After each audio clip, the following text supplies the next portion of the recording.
Assalamualaikum warahmatullahi wabarakatuh. Perkenalkan, nama saya Usriyanti Fadila dari kelas HES-A angkatan 2024 pada Prodi Hukum Ekonomi Syariah, Fakultas Syariah dan Hukum. Pada kesempatan ini, saya akan mereview hak keperdataan menurut pada Pengadilan Negeri Cirebon pada putusan nomor 103 PDT-PDT-2025/PN-CBN. Perkara ini penting dan menarik untuk dibahas karena mengenai sengketa waris, di mana di dalamnya itu sering kita temukan praktiknya di dalam masyarakat sekitar. Sengketa hak waris ini bukan hanya karena harta, melainkan karena adanya perbedaan penafsiran hak antara si ahli waris dengan si penerima wasiat.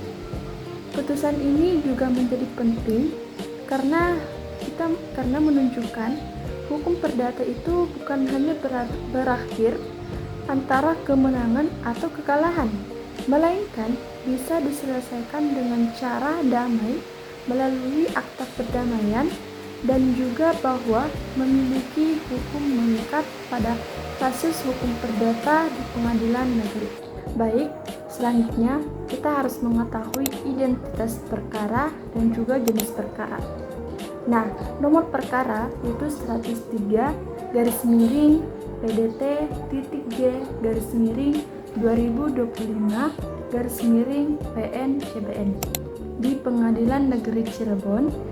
Kemudian jenis perkaranya yaitu perkara hukum perdata, sengketa waris, dan bentuk putusannya itu akta perdamaian, di mana para pihak ini terdiri dari si penggugat, ada beberapa penggugat, dan juga yang turut tergugat seperti kantor pertanahan. Nah, dalam kasus ini menunjukkan perkara yang cukup kompleks karena menyangkut dan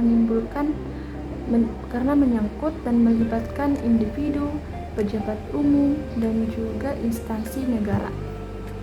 Kemudian kita harus duduk mengetahui perkaranya secara lebih mendalam, di mana bahwasanya awal mulanya ini perkara itu dari meninggalnya si almarhum Nyonya Anita Sumargo yang meninggalkan warisan berupa 3 bidang tanah hak miliknya.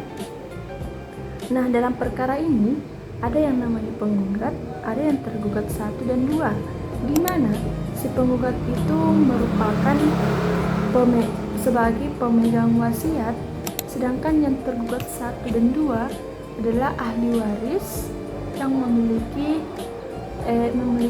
hubungan, yaitu saudara kandung dari si pewaris. Nah, permasalahan ini muncul karena harta warisan itu belum dibagi dan masing-masing pihak itu memiliki hak yang harus diklaim, dan juga terdapat kebutuhan administratif seperti balik nama sertifikat.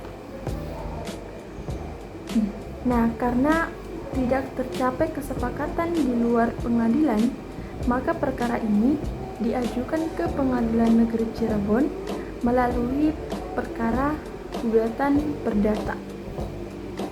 Kemudian subjek hukum dalam perkara ini, di mana terdapat beberapa pihak, yaitu penggugat, di mana sebagai pemegang wasiat yang memiliki hak keperdataan, bahwasanya akta wasiatnya itu yang sah dan prinsip kebebasan berwasiat adalah hukum perdata.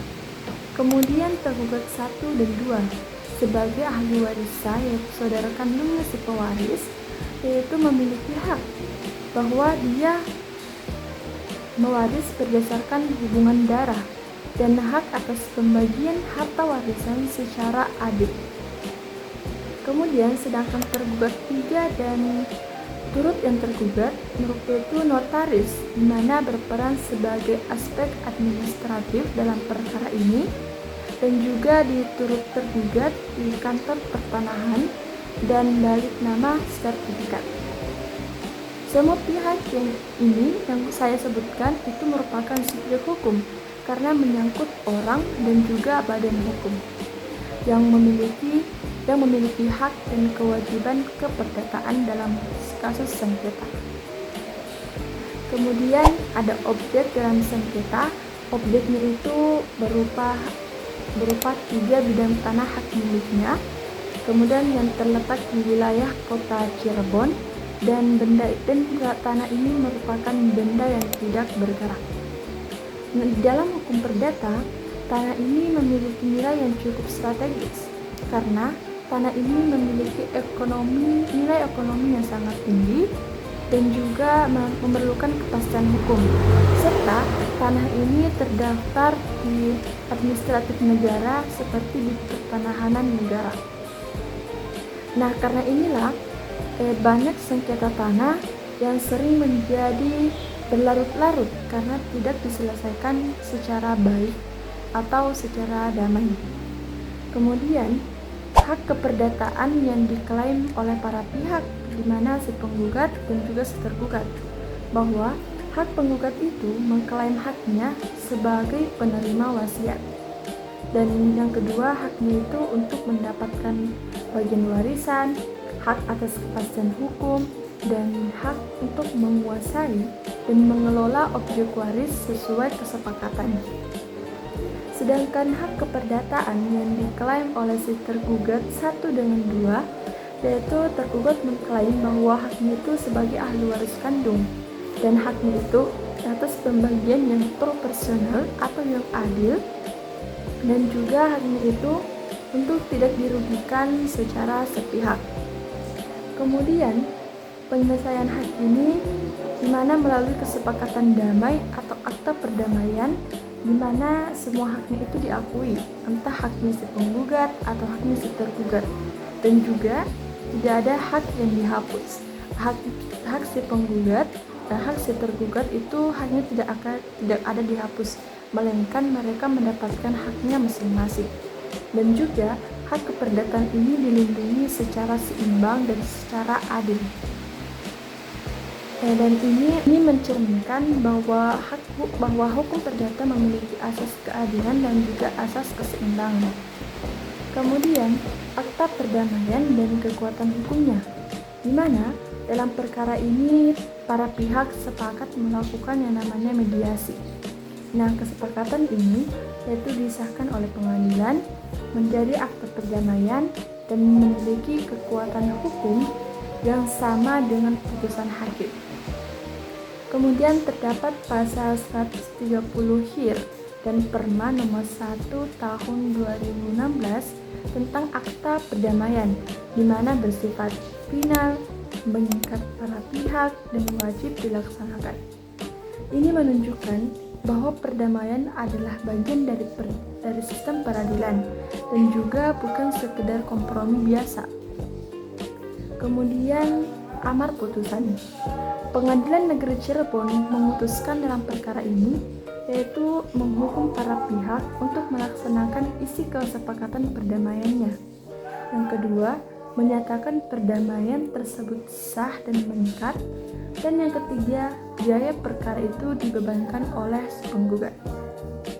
Dengan demikian, perkara ini tuntas dan secara damai.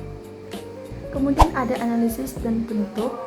Analisis saya bahwasanya putusan ini memberikan pelajaran penting karena dalam sengketa hak waris itu bukan hanya diselesaikan secara konflik, melainkan bisa diselesaikan secara damai melalui akta perdamaian di hukum perdata atau pengadilan negeri. Kemudian, jika ada sengketa waris, lebih baik juga menggunakan yang namanya mediasi. Dan juga hak keperdataan ini dapat dilindungi tanpa mengorbankan hubungan para si penggugat ataupun si tergugat, sehingga mereka memiliki dan terbagi antara haknya masing-masing entah si penggugat atau si tergugat, sehingga tidak ada konflik antara mereka. Baik, demikian review hak keperdataan tentang sengketa waris. Mohon maaf apabila ada kesalahan. Sekian dan terima kasih. Wassalamualaikum warahmatullahi wabarakatuh.